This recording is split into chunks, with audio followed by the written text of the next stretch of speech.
Siku moja niliwahi kukaa mmoja katika mahala pakizungumza haya mambo ya kufuata maelezo na picha za kimitandao na stories za kimitandao. Mtu mmoja alikuwa akitazama katika simu yake, anatazama msafara katika moja ya misafara ya viongozi. Akasema, uongozi huu una ufisadi mwingi sana. Yaani kiongozi mmoja anatumia magari yote haya. Magari yanafuatana katika ule msafara. Anahesabu. Yaani huu msafara ni wa kiongozi mmoja, magari haya 30 40 kwa ajili ya ziara ya mtu mmoja tu. Usile ufisadi wenyewe huu. Nikamuuliza, haya magari yote 50 yanaendeshwa na dereva mmoja? Jawabu, yanaendeshwa na dereva 50. Magari 50 yanaendeshwa na dereva wangapi? 50. Magari haya 50 yatafanywa service katika gariji mara 50. Magari haya 50 yatahudumiwa na watu mbalimbali.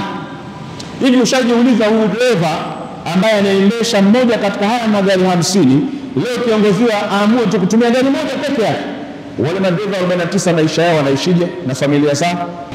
Huangalie upande huo? Hauhisi kwamba wale pia pengine ni sababu hata ya wewe unauza nyanya sokoni, nyanya zako kutoka, kwamba leo na wewe unafikia unauza tenga zima la nyanya kwa ndani ya wiki, wakati zamani ulikuwa unauza tenga la nyanya mwezi mzima? Ni nani alikufanya uze ndani ya wiki tenga moja? Pengine ni hao 50 ambao wanapata kule mshahara wao, wanakuja kukuongesha wewe pale ulipo. Ndio bwana mmoja alisema, annasu linnas, watu tupo kwa ajili ya watu wengine. Min badwin wa fi hadari, wa vijijini wapo kwa ajili ya watu wa mjini, na wa mjini wapo kwa ajili ya watu wa vijijini. Wa illam yash'uru khadamun li ba'dihim, hata kama wewe unajiona sio mtumishi wa mtu mwingine, lakini wallahi nakwambia wewe ni mtumishi kwa mtu mwingine. Ukiwa wewe ni tajiri, hautaweza kuwa na uthubutu wa kushika brashi ya chooni ukasafisha choo chako. Hauna uwezo huo kwa kujitazama utajiri na ubwana uliokuwa nao.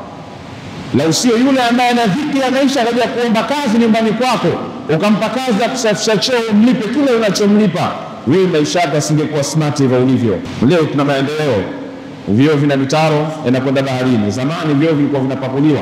Anakuja mtu anaingia mle ndani na familia yake, unampa 15,000 yako 20,000, anaingia na beseni na kwenda kutoa kinyesi ambacho wewe umekijaza na familia yako mle mwaka mzima.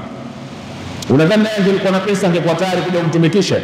Mtume Muhammad sallallahu alaihi wasallam na Qur'ani ya Mwenyezi Mungu Subhanahu wa Ta'ala inatuongoza tunapotaka kuyafanya mambo tuyazingatie, na ndio usahihi.